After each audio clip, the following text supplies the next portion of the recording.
Welcome to the Healthy Heart Show, where we pull back the curtain on conventional medicine and dive into the root causes of cardiovascular health.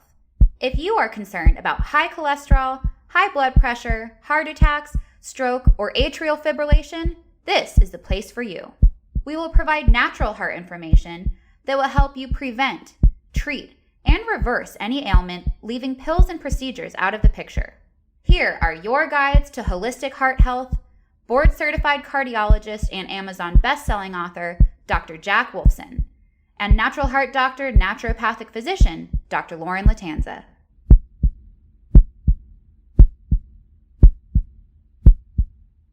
Hello, and welcome to another episode of Boundless Body Radio. I'm your host, Casey Ruff, and today we have another amazing guest to introduce to you now. Dr. Jack Wolfson is a board-certified cardiologist who uses nutrition, lifestyle, and supplements to prevent and treat heart disease. He completed a 4-year medical degree, a 3-year internal medicine residency, and a 3-year cardiology fellowship.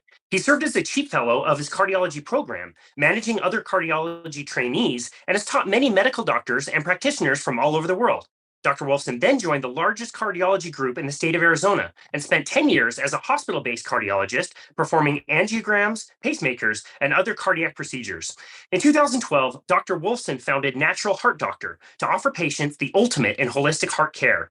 Recognized as one of the top holistic medical practitioners in the world, Dr. Wolfson has appeared on many major news stations and in major newspapers, along with hundreds of appearances at live events, podcasts, and online interviews. His first book, The Cardiologist, The Natural Way to Heart Health, is an Amazon bestseller. He is also a contributing author to the textbook of integrative cardiology. Dr. Jack Wolfson, what an absolute honor it is to welcome you to Boundless Body Radio. Oh, thanks so much, Casey. Pleasure to speak with you today. And again, we got so much to talk about. The world's a sick place, and cardiovascular disease, #1 killer. So we got a lot to accomplish. We really do. And we can just jump right in there. It's so funny that all of these nutritional guidelines that we have originated from dealing with the issues of heart disease. And now it's been 65, 70 years that we recognize that diet may play a role in heart disease. You would think we would be doing so much better at this point with heart disease, when really it's still the #1 killer of people in the world. It's amazing. Yeah, well, as you know, and as I know other, podcast guests you've had on, you guys have discussed this, where we're kind of like the information went wrong, starting in the 1950s, 60s, 70s, and how, the guidelines were written to promote unhealthy foods, high carbohydrate foods, corn, wheat, soy, a lot of grain heavy diet. On what planet of delusion do you think the people who created the food pyramid, were living on, when they had a grain category that was bigger than the vegetable category? And again, those are only guidelines that are influenced by big ag, big corporations. And unfortunately, it's just it's led us to the situation where we are now. Again, people often vilify in meat consumption, but actually average meat consumption of the American has gone down while heart disease has gone up. So, we definitely got to dispel a lot of myths as it relates to nutrition and give people the truth. Yeah, I totally agree. You had to find the truth yourself, and you did it so in a very interesting way. And to be able to tell your personal story of how you uncovered the truth, we really have to go back a generation and talk about your father, who sounded like an absolutely wonderful man. Can you tell us how you first became interested in health through the journey of your father? Yeah, mostly, my father was a cardiologist, and I became a cardiologist, wanted to follow right in his footsteps. Always loved physiology, the physiology of the heart. And then ultimately it would take me to, again, to become a cardiologist, as you mentioned in the intro, after 10 years of training. And then I'm 2 years on the job as a hospital-based cardiologist, very, very successful by definition of, financially. Again, we get paid very well in that arena. And then also helping, again, lots and lots of people, very, very busy in the practice. And again, the director of internal medicine and cardiology and cardiac rehab and all those other, all those accolades. But as I was doing all that, I still saw a lot of sickness around me. Of course, it's very frustrating. The hospital is a revolving door. People come in, we tune them up, we send them out, and we never really seem to be getting anywhere. It's lots of pharmaceuticals and whatnot. But the main impetus really was my father's sickness. My father was a brilliant man, brilliant cardiologist, and again, my hero. And he became sick, and he became sick with a diagnosis that would be the ultimate diagnosis of a Parkinson's-like illness. called PSP, progressive supranuclear palsy. So eventually he would be diagnosed at the Mayo Clinic. And at the Mayo Clinic, they said, we have no idea why your father has this condition, and we have no treatment for this condition. And then God, spirit, whatever you believe, put me in the direct path of the woman who would become my wife. And she is a doctor of chiropractic. And I met her, and it was a chance, meeting and introduction that put us together. Maybe not so much by chance, like I said. Nonetheless, we meet, and she opens up my eyes to the reality. Mayo Clinic has no idea why my father's sick and dying. And here's this 29-year-old chiropractor. She's got all the reasons. And I like to say this, Casey, that I listened very quickly. Number one, she's smoking hot. So I listened to what she had to say because she's so beautiful. But I listened to what she had to say because it made perfect sense that if we eat a certain way, live a certain way, think a certain way, then that's where true health is. And we are not taught any of that in medical school. We are taught about pharmaceuticals. We're taught about surgical procedures. All these things are great in an emergency or in a trauma situation, but they are horrible for prevention. They don't work. So again, I would eventually leave that medical practice. I would soon thereafter marry this woman. She would become my wife. And I would leave the big medical practice in 2012 and start Natural Heart Doctor. Unfortunately, my father did not survive. My father did not live. I was too early in my holistic career. He was too late in his sickness that I couldn't make a change. But his demise, his death, created the man and the physician that I am today. Yeah, it's certainly such a tragic story, but it is amazing that his legacy does get to continue to live on through you. I've always been curious, especially people in the medical field, especially doctors, even more so a cardiologist. I know you said you listened very quickly to your now wife and the things that she was saying, but what was it like for you to be so well trained in the establishment, in the medical system, and find out that what you were told, what you were taught, wasn't necessarily the best thing for like you said, prevention? That would be, I don't know, that would be a tough pill to swallow.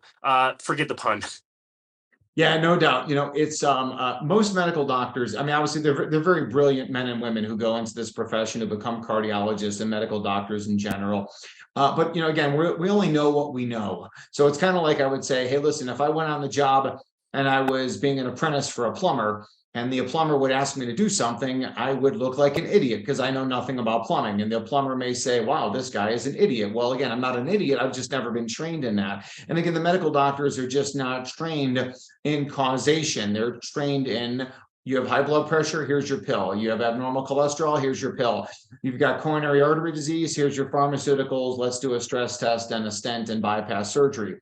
But, ultimately, a lot of doctors are not going to listen to what is the truth about health and wellness, because again, their entire career was spent learning something else. They're not going to admit that that was a wrong model to follow. And then number two, they're financially incentivized to prescribe pharmaceuticals, to see a lot of patients quickly, to do these surgical procedures. And then number three, the scrutiny of the medical boards and of your colleagues. So if you kind of step out of the box like I did, again, I took a lot of stones from the people in my old cardiology group, and on a national and on a worldwide level of people who would say things about me and make complaints about me. But again, it's that's all part of the process. And the more of us holistic practitioners who tell the truth and shout it from the rooftops, that's how we're really going to change, because pharmaceutical companies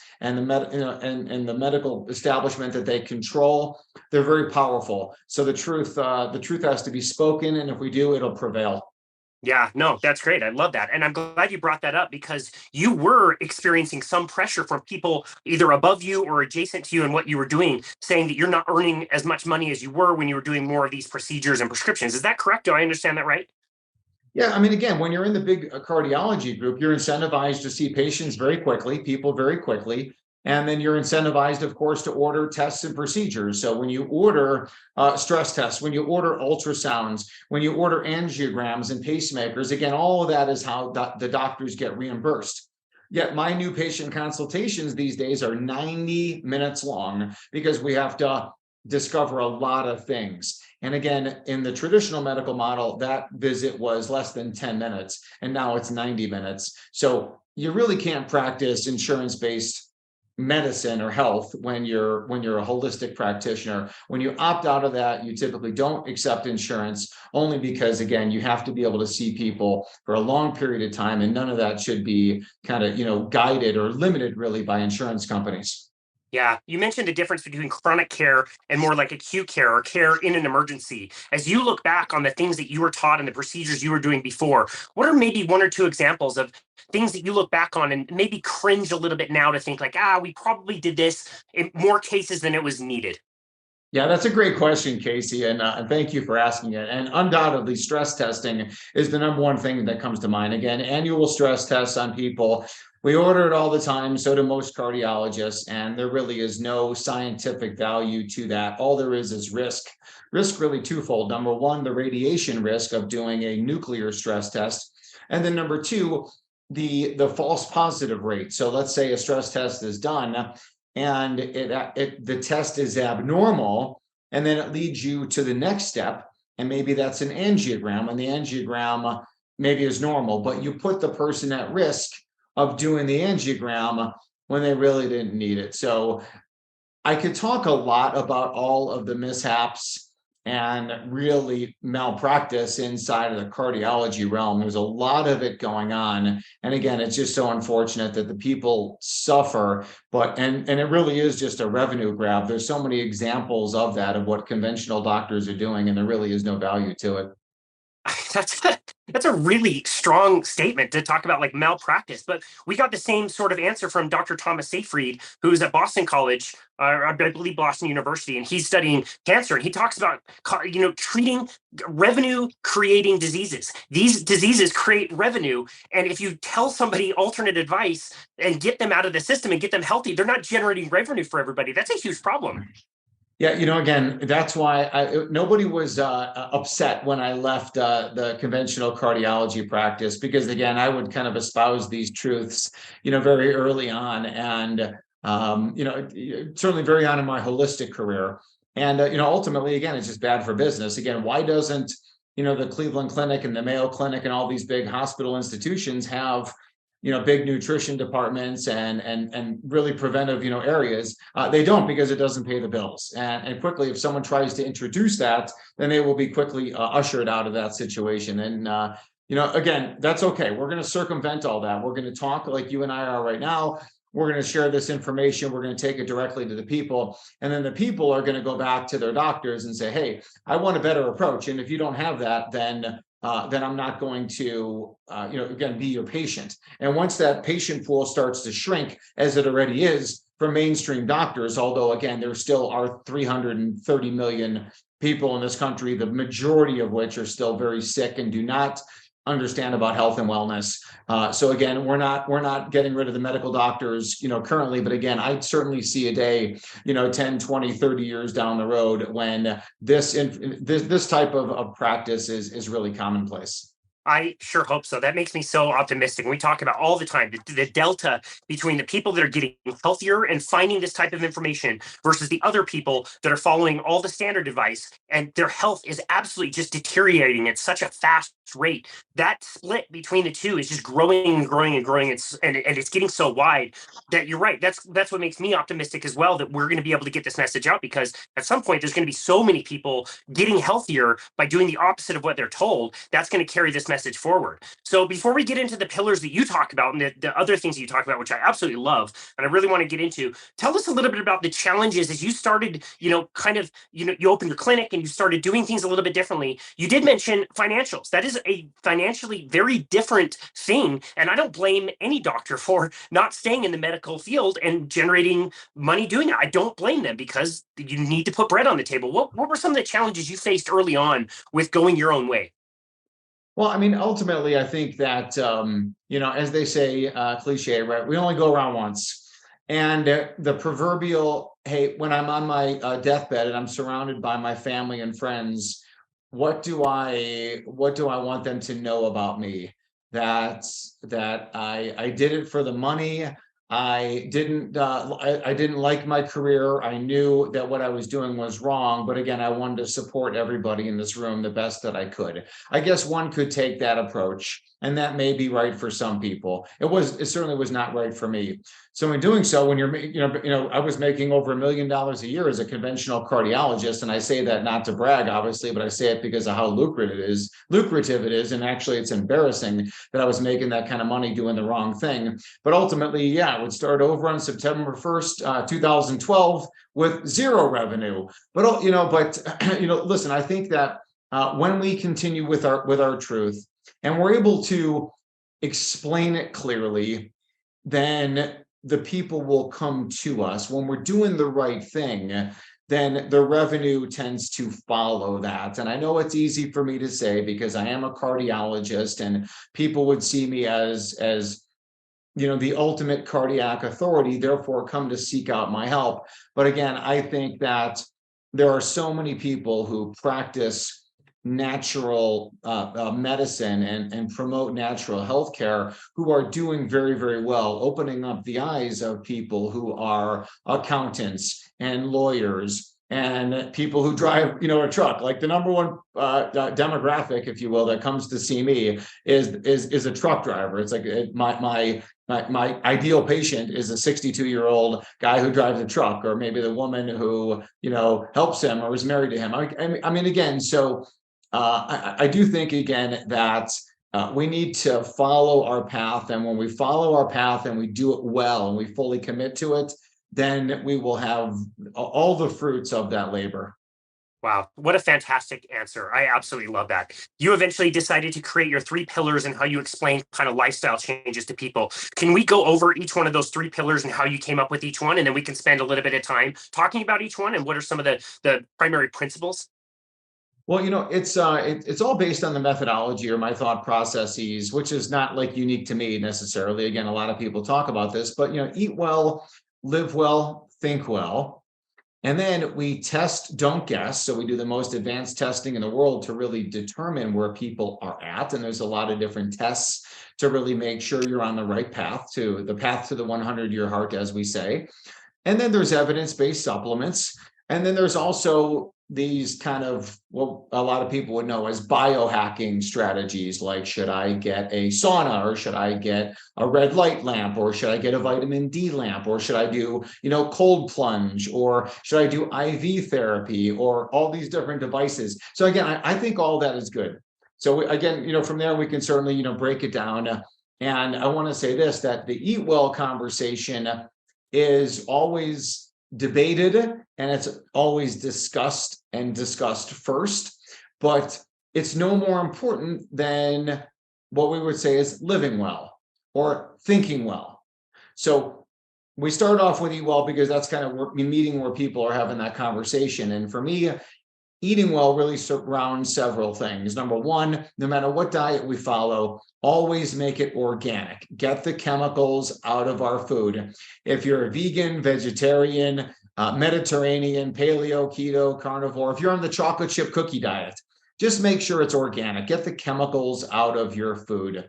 Now, don't get me wrong. I'm not telling people to eat a lot of sugar. How have our ancestors been eating since the dawn of human existence? And we've been eating free-range grass-fed meats. We've been eating wild seafood. We've been eating eggs and avocados and coconuts and olives. We've been eating nuts and seeds. We've been eating vegetables, and we've been eating fruit. As time went on, we had some amount of raw dairy, and as time would go on, we would start to introduce grains into our diet: wheat, barley, rye, corn, soy. But again, these were much later into the whole process. So again, the way I like to focus it, Casey, is that again, always organic. I really promote, and thinking about this is not so much of what should I not eat. If we really push the foods that we should be eating, there's not much room left over for the junk. So if we say, okay, I'm going to try and eat seafood every day, or I'm going to try and eat nose to tail animals. So I'm going to eat meat and preferably organs at least, several times a week. And I'm going to eat the eggs and avocados and the coconuts and the olives. And I'm going to have vegetables, and I'm going to have seasonal fruit in moderation. I'm going to eat some nuts and seeds. There's really not much room for any other junk. And then I'll wrap it up there, Casey, and say, that I'm always gluten-free. And I think if people follow those tenets again of organic, eat a lot of wild seafood, eat nose to tail, grass-fed, grass-finished, pasture-raised animals, and then again, go gluten-free, I think that's a fantastic start. And then ultimately, where there is a lot of high carb, low carb type story, I'm not opposed to eating more carbs in the summertime. Again, more fruit and more of the vegetables that are growing in the summertime. And the wintertime tends to be more meat, more seafood maybe predicated, and a time for potatoes, for example, and other, and grains like quinoa, for example, or even a little bit of wild rice. So I do believe in some cyclical variation. Again, the carbs, the sugar consumption. That's why we make insulin. We make insulin to perform functions like that. So if we do get in a lot of starchy carbs, we're able to take that and use that food for fuel. And I think that's okay.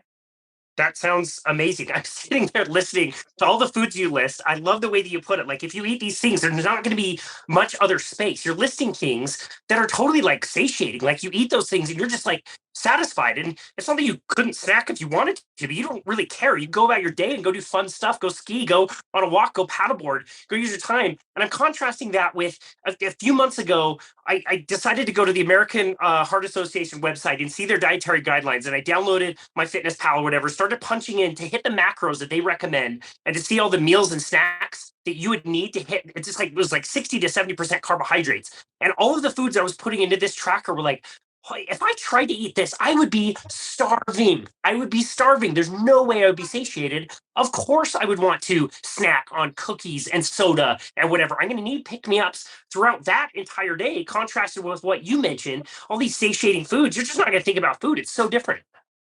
Yeah, again, the American Heart Association, the American College of Cardiology, the American Dietetic Association, Diabetes Association, they're all owned by industry. They're all owned by corporations. And that's what they're going to promote. They're going to promote the grain. They're going to promote the processed dairy.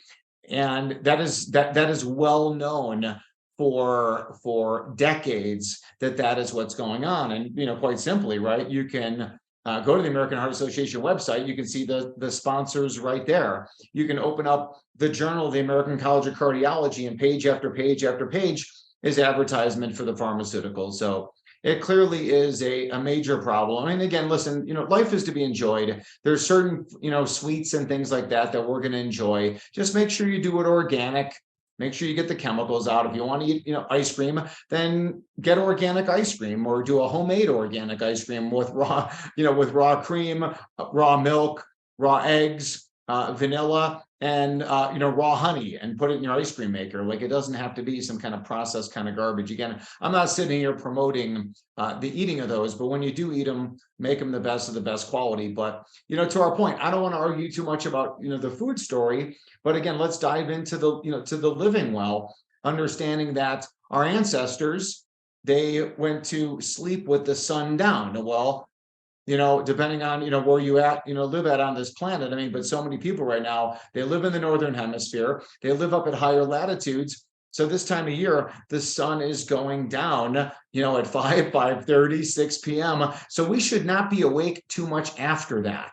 The average time people go to sleep in the United States is after midnight.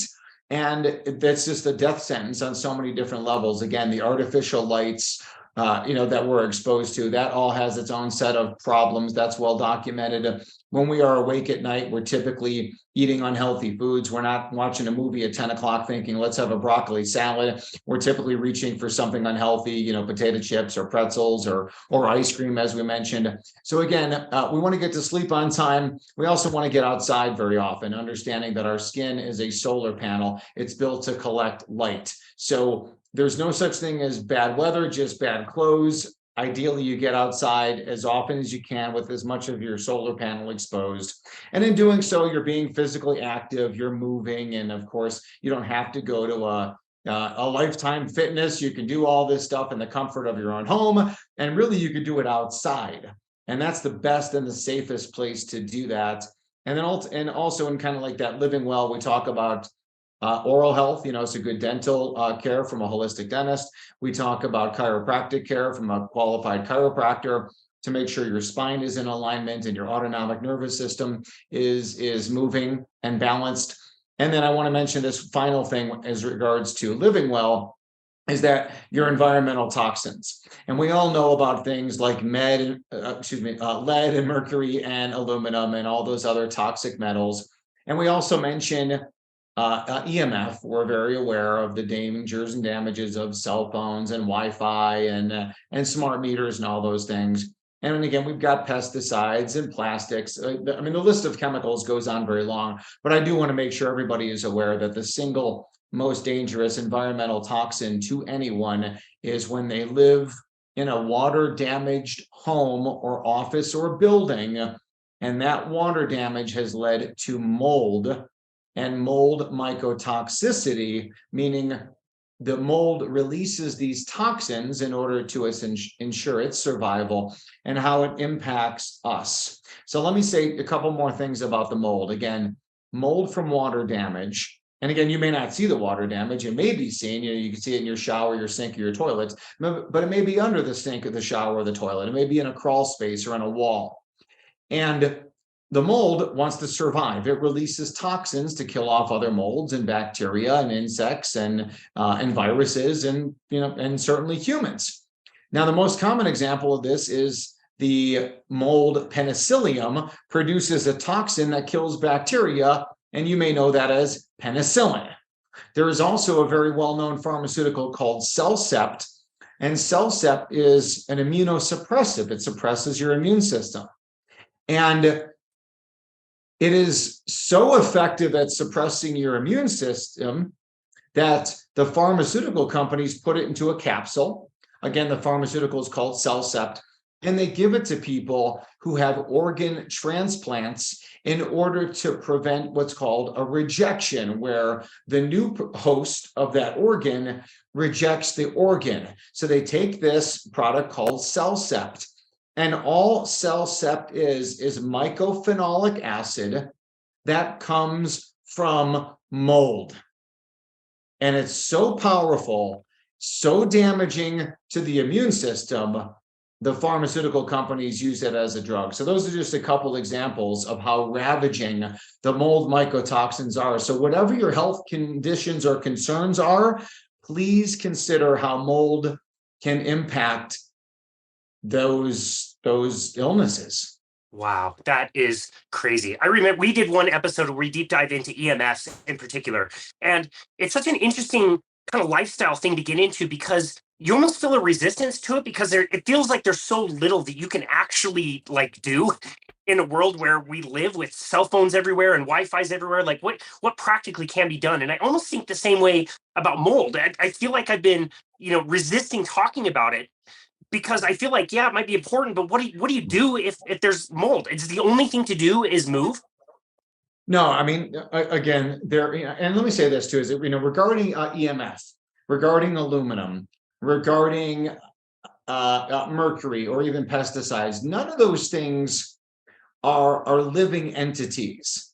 So lead and mercury and EMF are not conscious and thinking, I want to injure somebody in the vicinity. I want to, I'm lead and I want to kill the person who just swallowed me. They don't think that, but mold does. Now, of course, mold does not have the consciousness that humans do, but mold is a survivor. Mold has been here since before humans were here. It knows how to survive. It's very, very, very successful at that. So yes, there's things we can do about EMF. We can't totally avoid it. And there's things we can do about mold, and we can't totally avoid it. But we can always work to limit those factors. So we can choose to turn off our Wi-Fi at night. We can choose to not watch technology at night. We can choose to put the phone on airplane mode or get rid of the smart meter. We can choose to move out of a big city where there are towers all over the place, we can make those choices. I'm not saying it's easy, Casey. You and I both know that it's not. And again, there's a lot of other EMF mitigation strategies that people could do. I mean, there's silver canopies you can put around your bed, and you can put a paint on your wall that blocks EMF. I mean, there's a lot of things that you could do. But again, as it relates to mold, some people's homes are so damaged and they are so symptomatic from it that the easiest, certainly short-term solution is to get out. It is to get out of the home while leaving all of your belongings, including your clothing, inside. So sometimes we've told people, here's what you're so sick. Here's what you're going to not only do, but you're going to need some support to do it because you're so brain fogged. You need help. So what we'd like you to do is there's a hotel that was built, 4 months ago. It was just opened up, this hotel. And yes, it's got different environmental toxins in there, and VOCs and all these outgassing things, but at least it should not have much in the way of mold.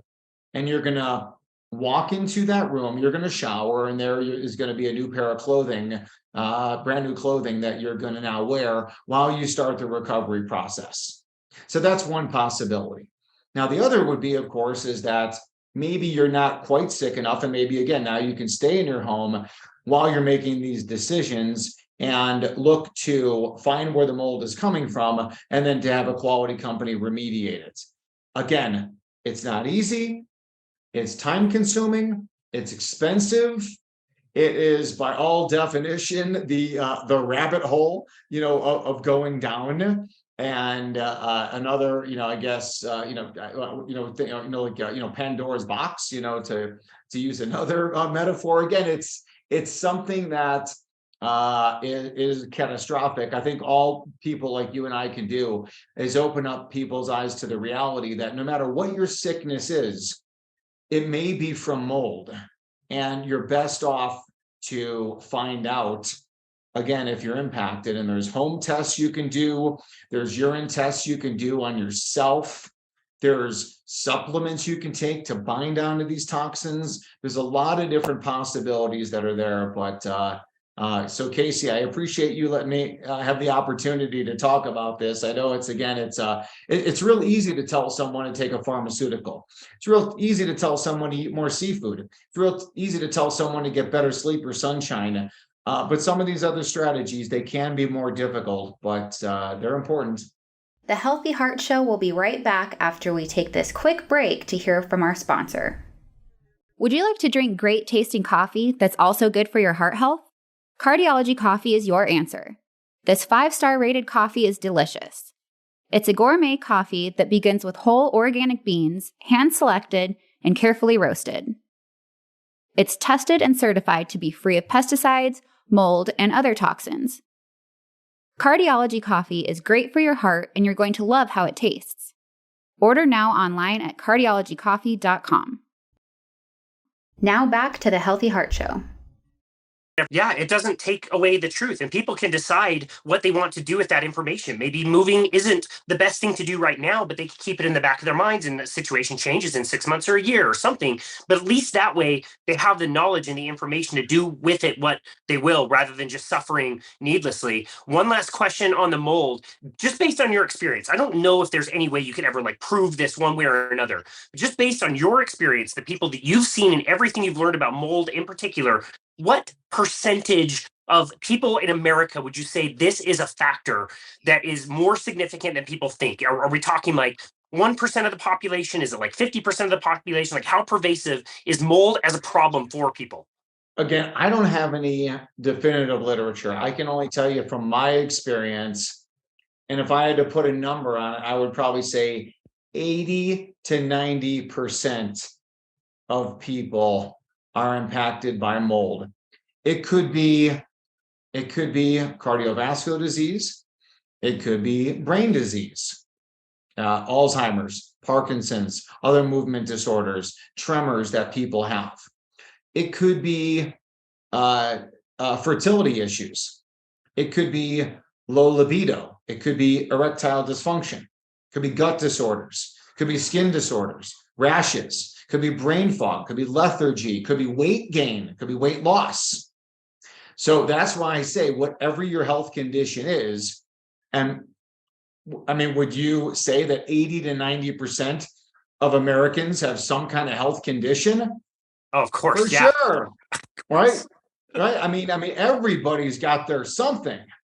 And so if we're asking, okay, well, if pretty much everybody has got some form of sickness, again, whether they would say, well, it's not really a sickness, occasionally I get eczema, or I've got a little bit of arthritis, or, yeah, I feel fatigue, but everybody does, or my blood pressure is a little bit high. Again, we can make the case that mold is one of the contributing factors. And when we do everything else amongst eat well, live well, think well, our symptoms are likely to improve, but they typically will not be 100% improved. And the symptoms, the improvement is usually not a long-lasting thing. And it's really enlightening for me, because I think that, mold really ties it all in together.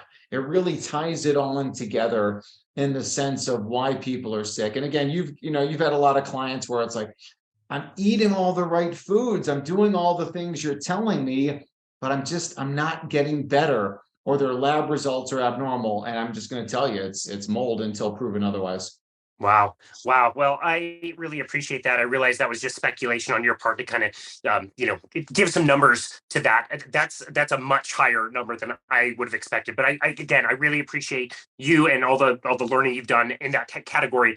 Let's go now to Think Well. Tell us a little bit about why Think Well is so important to be one of the 3 pillars that you talked about.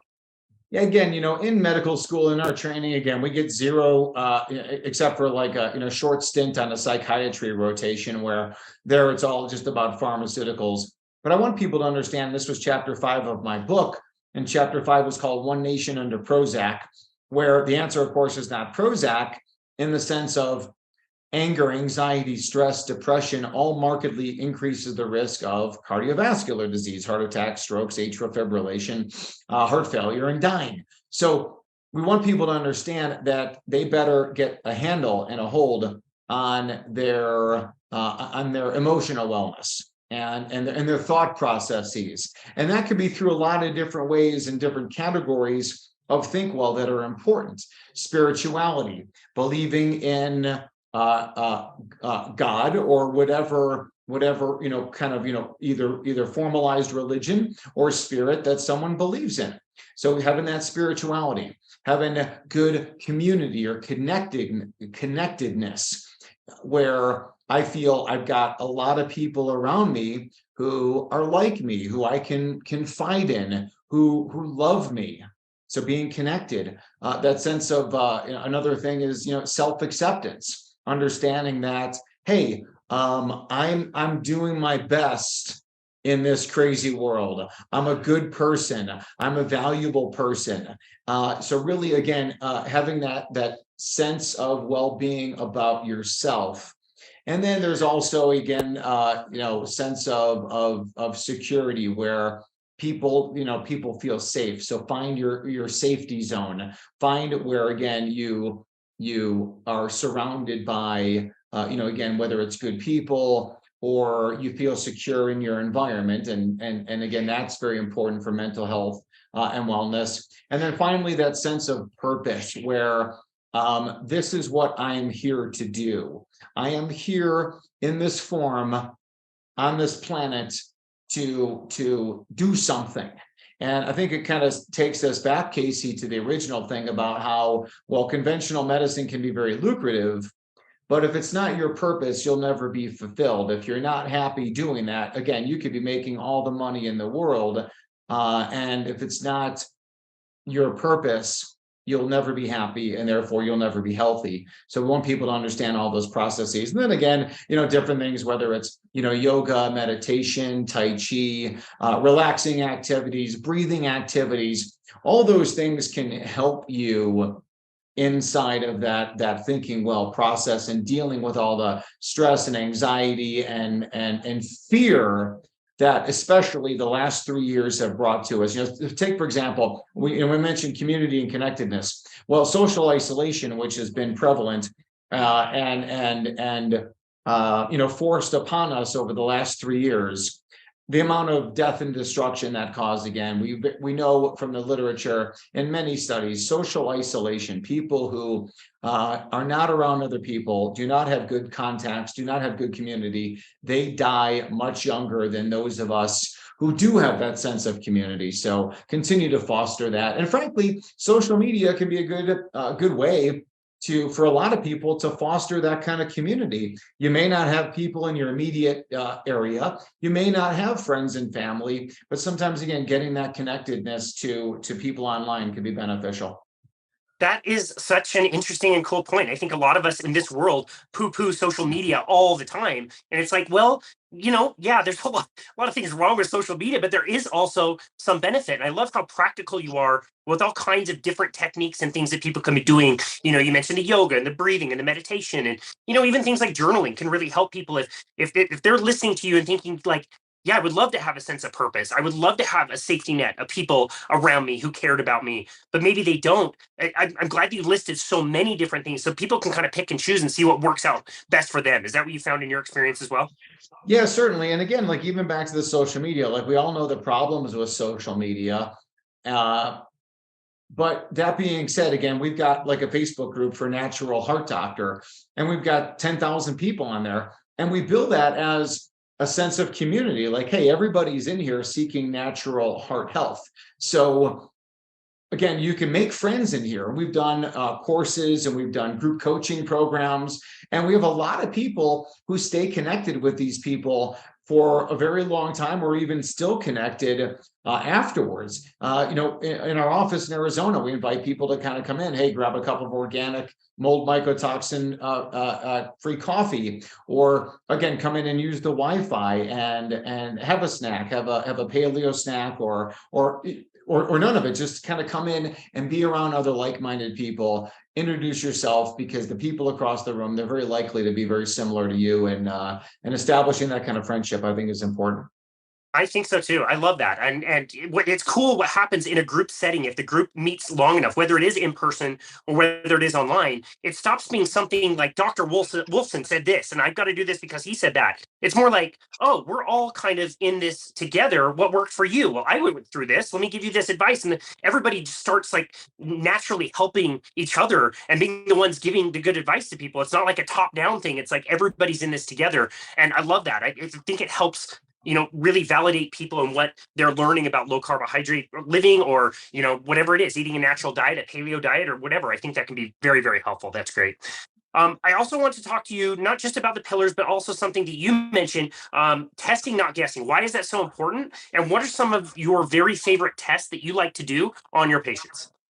Yeah, so again, we can all talk about, hey, I'm eating well, I'm living well, I'm thinking well, therefore I'm doing good. Well, again, that's where test don't guess comes in, because how do you know you're not deficient in vitamins? So, for example, whether it's B1, B6, or vitamin A, or any of the vitamins, or a mineral. How do you know you're not deficient in copper or zinc or selenium, so on and so forth? What's your omega-3 levels? What are your CoQ10 levels? What are your essential fatty acid levels? Looking at markers of inflammation. There's so many different areas we can go with this, Casey. Again, what are your levels of mold mycotoxins? What are your environmental toxins, pesticides, phthalates? What about leaky gut? What about, again, gluten sensitivity, food sensitivities? And the beauty of it is there's a lot of companies that are doing it the right way. We're getting a lot of information on people, and then using that to guide other things inside of Eat Well, Live Well, Think Well, and then, of course, using that to guide evidence-based supplements. So with a cardiologist, I think most people would ask you about a standard lipid profile. If somebody is just getting a standard lipid profile, this is very inexpensive. They're looking at a few metrics at a doctor's office. Do you find any value in a standard lipid profile, or should people really be going more in depth and getting more, I guess, more exotic tests? Yeah, the standard testing for like the standard lipid panel, again, total cholesterol is not a very useful value whatsoever. We've known that since the 1970s. Even total LDL and HDL do not provide a lot of value. We can calculate ratios with some of that information that can be useful. We can also look at triglycerides and say, well, for every bit of elevation, triglycerides are up, so does cardiovascular risk. But again, much more important than standard lipids would be the markers of inflammation. Your lipids may appear normal on that standard test, but you have a lot of inflammation, such as HSCRP or phospholipase A2, or oxidative stress like oxidized LDL or myeloperoxidase and lipid peroxides. And again, if all that's going on, we need to continue to figure out why. And what's different about myself, of course, and holistic practitioners is that instead of reaching for statin drugs or aspirin or other pharmaceuticals, we want to know why. Why does someone have these lipid abnormalities? Why does someone have inflammation? Why does someone have elevated homocysteine? Why does someone have LP little a? What can we do about that? So again, I guess in short, Casey, I'm testing hundreds of different parameters on people to really give them an insight as to where they're at, and then of course make changes, and then test what needs to be tested down the road, and see how we did and make sure we're on track for the 100-year heart. Yeah, that sounds great. Any other tests that you run that aren't blood-based? Do you do any other physical testing on people? Any value in that? Well, I mean, there's definitely a lot of different tests that are out there. I'm totally against the CT scan. So a lot of people get coronary CT scans, EVCT scans. I'm totally against radiation-based testing. Other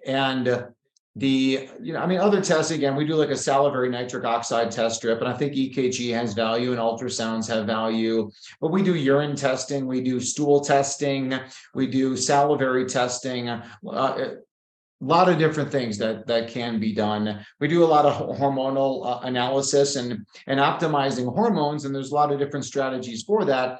But again, we don't run to give somebody testosterone or maybe some new peptide therapy or anything like that. Until we get them on the eat well, live well, think well. And we test, don't guess, and we optimize the foundation first. And then there's a time for some of these other strategies, whether it's hormones or peptides or ozone or hyperbaric or, again, sauna and cold thermogenesis and some of these other, biohacking techniques. Yeah, very cool. So about supplementation, I know without the testing, we don't really know where people are specifically deficient. Could you, again, just speculation in your own experience, could you just say what are your top favorite supplements for most people, regardless of whether they are getting advanced testing or not? What do you think most people could benefit from supplementing in their diet? Well, I think, we have a supplement that's a grass-fed, grass-finished American bison product. It's a liver heart complex. So I think a lot of people don't want to eat the organs, but we can sneak the organs in based on, taking a capsule. If people don't want to eat the food, they have that option. And I think that's really foundational. Liver and heart are the two most nutrient dense things you could find. I mean, there's nothing more nutrient dense than liver. There's no kale or chard, or oatmeal that even is in the same stratosphere as what's inside of a healthy animal's liver. So again, we like that. We like probiotics. We like some of the shake mixes, that contain, for example, like whey protein. I think is good. There are certain things that help to increase nitric oxide levels, that therefore improve circulation and blood pressure.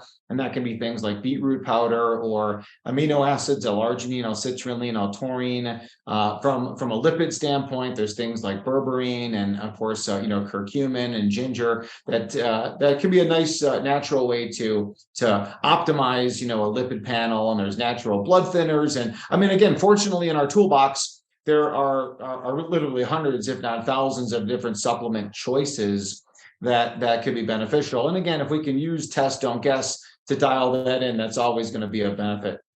Yeah, that sounds great. You already mentioned earlier getting exposure to the sun, and that's one of our best primary ways to get vitamin D synthesis in our bodies, which is so important. I think most of us who lived through COVID understood that vitamin D was brought up a lot as something that was very important. Where are you with vitamin D supplementation? Do you feel like that's as effective if people don't have the option to get outside, or if it's like us being in the northern hemisphere, being in a northern state where, you can't really even generate that much vitamin D in the sun at these latitudes? Do you believe in supplementing vitamin D in those situations? I'm not a huge vitamin D supplementer, and certainly, most people should know by now that if you supplement D, you got to supplement vitamin K. Okay. specifically K2. K2 keeps calcium in the bones and out of the arteries. We test people's K2 levels. Very, very, very useful test. Regarding vitamin D supplementation, again, I like to get it from nature. So number one, yes, we get it from the sun, and it's easy to do in the summertime. In the wintertime, of course, it's not easy, and most people are at latitudes where they get no vitamin D production whatsoever. So for those people, we tell them to take a lot of vacations. Okay, well, I'm not going to move. I'm not going to take a lot of vacations. What else do you got for me? Well, again, when you eat animal products, seafood, the nose to tail, beef or bison, chicken, when you eat eggs, when you eat even raw dairy products, you get a lot of vitamin D from that. So you get it from the food sources. You can't get vitamin D from plants. You got to get it from the food, from the animal products. And then also you can get a vitamin D lamp. So that's another good strategy for people. And there's a company, who sells that as well. And that's available, vitamin D lamp. And, we live in the mountains of Colorado. I do all the things I said, and I typically use a vitamin D lamp. Vitamin D as a supplement inside of a multivitamin, I think is okay.